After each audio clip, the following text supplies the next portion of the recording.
Mga kaibigan, sa araw na ito, inyong maririnig ang kwento ng isang may bahay na ipinaglaban ang kanyang mga disposisyon sa pagharap sa bawat sitwasyon. Siya ay si Oreng. Hindi ako masama. Lumaki akong mabuti, maunawain at magalang mula sa tahanan ng aking pinagmulan. Pero nung mapangasawa ko si Santo, pakiramdam ko, hindi ko nakilala ang aking pagkatao. Hoy! Hoy! Totoy! Ano yan? Ano yan, ha? Bakit kinakasama yung aluminium hagdan dyan sa kable ng kuryente namin? Bakit, ha? Ha? Eh, sabi kasi ni Aling Ibiang, dito ko raw i-connecta sa kable nyo yung kawad na ilulusot nila sa likod ng bahay nila. Ano? Ulitin mo ang sinabi mo? Eh, nahuli nga kasi yung jumper connection nila. Kaya agad-agad, pinutulan sila ng kuryente. Ay, hindi pwede. Hindi ako papayag. I-jumper yung gagawin mo eh. Madadamay pa pati kundador namin dyan sa gagawin mo. Eh, paano ba yan? Asang-asa si Aling Ibiang na magkakakuryente sila ngayon. O, sige, sige. Subukan mo ituloy ang kalokohan mo. Isusubong kita sa mga pulis na Papi. ikaw ang nagkakabit ng mga illegal jumper dito sa lugar na ito.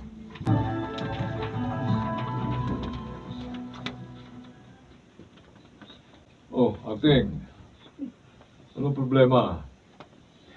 Malayo pa lang ako, naririnig ko na yung pagwawala mo. Bakit pa? Yang kasing hipag mo, madamo, si Oreng. Oh, Abay, hindi pinayagan si Totoy na ikonekta yung kawad namin sa kable ng kuryente niya. Hayan! Hindi tuloy ako makapag-operate ng computer ko. Teka muna, ibig mo sabihin, kasama ka sa nahuli ng pagkakabit ng illegal jumper na kuryente kanilang umaga? Oo. Bukod sa pinutulang kami ng serbisyo, pinatungan pa ako ng multang 100,000 piso. Naku po, Saan naman ako kukuha ng 100,000 piso? ang tanga naman ni Totoy. Eh, kahit ba ayaw ni Oring, dapat kinonekta pa rin niya. Kalalaki niyang tao, nagpasindak siya sa babae. Ay, basta. Humanda sa akin yung babae niyan. Mhm. Talaga, susugurin ko siya sa kanila.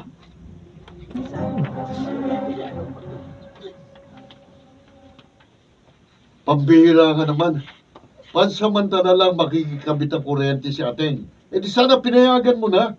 Illegal connection pa rin yun. Madadamay tayo kapag nagkahulihan na naman. Eh masyado kasi marami ang tuktok mo eh. Pinangungunahan mo agad ang mga mangyayari. Eh, hindi naman yun ang solusyon sa problema ni Ateng, Santo. Abay, dapat, bayaran niya yung multa. Bah. Pwede naman niyang hulugan yun kasama ng bill niya buwan-buwan para maibalik yung serbisyo ng kuryente niya. Wala nga siyang kapera-pera kaya kailangan mabuksan niya yung computer shop niya para magkapera. Ay nako, pasensyahan tayo ha. Oreng. Kahit magkagulo-gulo pa tayo, hindi ako papayag sa gustong mangyari ni Ateng. Pero- Patayin niya muna ako para magawa niya yung gusto niyo. Pero talagang ano yan, puta, mahal yan. Criminal kasi yan, criminal ano yan.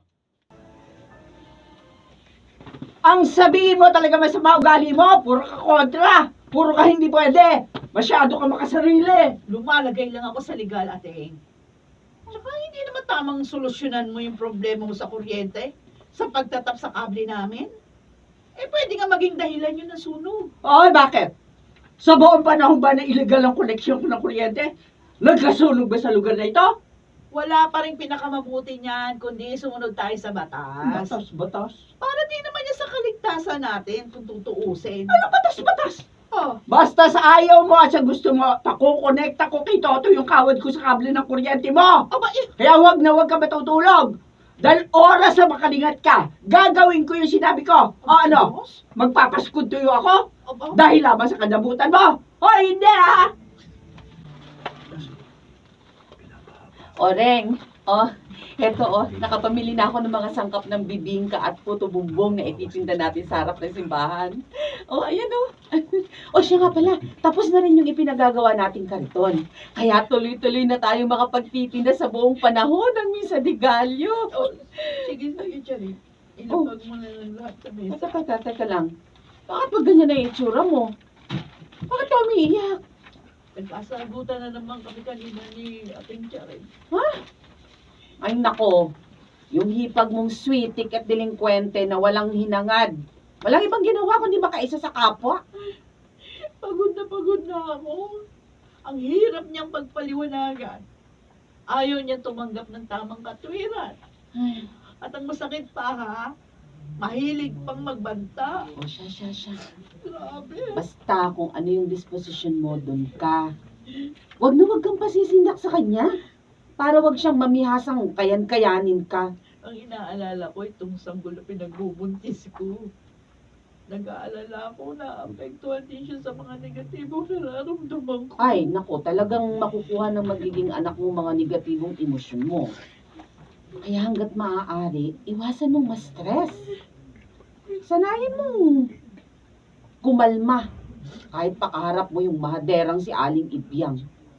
Paano nga, Charing? Alam mo ba, hindi na nga ako makapag-isip ng mabuti. Kung ano-ano na nga masasama yung pumapasok sa isip ko. Para lang matakasan yung pagkasalbahay ni ate. Ay, Grabe talaga siya. ipagdasal mo na lang yung hipag mo. Eh, kung hindi niya kayang ipagdasal ang sarili niya, pwede ikaw na lang ang humiling sa Diyos na magbago siya. Na sana palambutin ang matigas niyang kalooban. Yun ang hilingin mong regalo sa Diyos sa Kapaskuhang ito.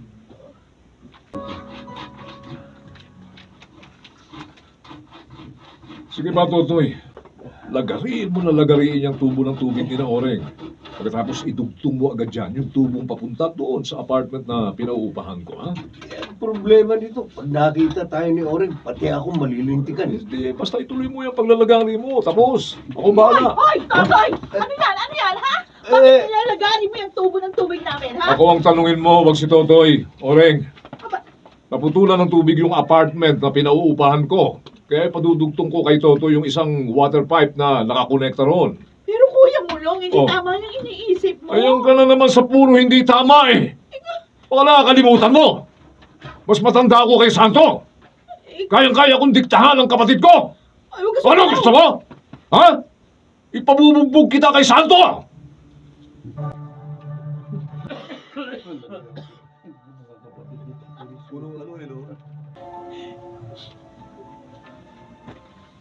Sige, Santo! Buti pa nga patayin mo na lang ako sa bugbog. Para pareho na kaming mawala sa mundo ng sanggol na dinadala ko. Ha? Para makalaya na kami sa kalupitan mo. At dahil dyan sa mga buwisit mong kapatid! Buntis ka, Oreng? Oo! Pero sinadya kong hindi sabihin sa'yo dahil alam ko wala namang halaga sa'yo yung pagdadalang tao ko. Dahil mas abala ka sa pagsunod sa mga dikta sa'yo ng mga kapatid mo. Hindi ka na nga halos naghahanap buhay, di ba? Kaya ako na rin yung gumagawa ng paraan para hindi kami magutom ng batang dinadala ko. Hindi, Oreng. Nagkakamali ka sa sinasabi mo. Alam mo naman di ako masamang tao eh. Pero nung magpakasal na tayo at magsama, unti-unti na rin hindi nakikilala ang sarili ko. Hindi ko na nakikilala. Natuto na akong magsalita ng masasama, mag-isip ng masasama, manalangin ng masasama. Dahil aminin ko sa'yo, may mga sandalit pinagdarasal kong kamatayan mo. Ang kamatayan ng mga kapatid mo! Oreng. Purposes na lang. Nagkakapare-pareho na ba tayo ng iniisip ngayon, Ateng? Oo.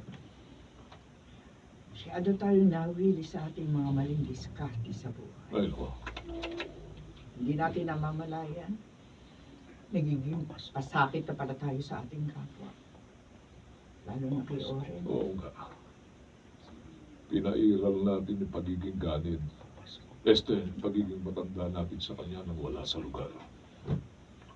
Bakit mo ko binabatuan, Ateng?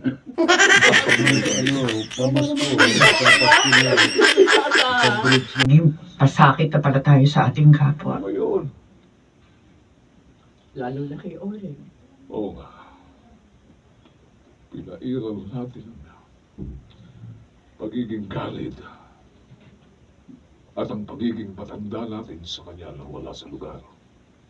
Alam mong Mulong, nagdesisyon na akong ayusin ang problema ko sa kuryente. pagkatapos ng mga okasyon. Ako, Manoteng, aaregluhin ko yung pagkakautang sa tubig ng pinauupahan kong apartment. Kapag regular na ang pasok sa mga opisina. Oh, Pasko. Chap, chap, chap. Oh, Oreng, di ba sabi ko ako na magluluto ng mga pinamit ko para mamaya Noche Buena? Ay, Eh baka kasi masama pang pakiramdam hindi, mo. okay na ako, Santo. Tutulungan kitang magluto para hindi tayo kapusin sa oras sa eksaktong pagtungtong ng alas 12. Hindi ba ang sabi mo nga, dito magno-Noche Buena sina Ating at Kuya Mulong? Oo. Ay nako, nandito na kami ni Mulong! Ay. Ay, Hindi na kami makatiis para sa pagpunta rito. O, heto, may dala kaming manok na pantinola. Yan, ate. Ay, sa mga prutas na panghimagas. Wow. Ilalapag ko ng lahat dito sa mesa. ha? O Oray. sige, ating. Ako nang bahala sa mga yan. Maligayang Pasko sa inyong mag-asawa, ha, Oleg? Maligayang Pasko rin sa inyo ni Ateng, Kuya Mulong. Salamat. Gusto ko malaman nyo na ito ang pinakamaligaya kong Pasko. Dahil magkakasama tayo magkakapatid. Ate, Kaya mula ngayon, gagawin na natin itong palagi ang tradisyon. Di ba, Oray? Ay, oo naman, Ateng. Mula ngayon hanggang sa maraming ipang Paskong darating. dapat bibigay.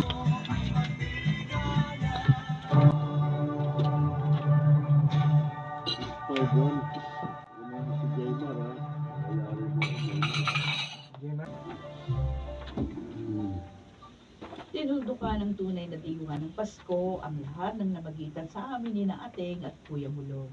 Pagkatapos ng mga hindi pagkakaunawaan, ngayon nagkakaisa ang aming mga damdamin sa lahat ng aming mga tahakin.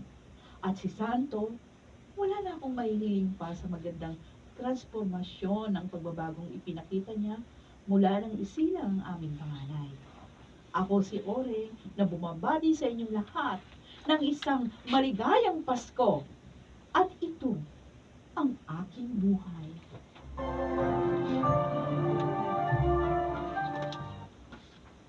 Binubura ng kaaya-ayang panahon ng Kapaskuhan ang mga bakas ng hinanakit.